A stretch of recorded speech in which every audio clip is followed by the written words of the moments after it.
when you are. Okay, my name is Julia Browder, and I started coming to see Dr. Parker in March, the last part of March of this year. And I was in tremendous pain, especially with my knee. And I had gone to 7 chiropractors.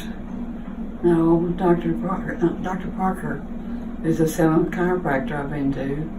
And he's the first one that's ever done this type of adjustments, and I think they are really very effective.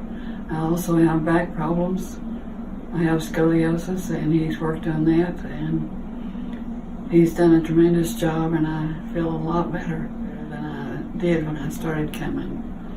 And I had gone to the pain clinic, and I had gone to 3 surgeons, and none of them would do surgery because they said that was too bad and too risky, and I'm sure too old to do surgery.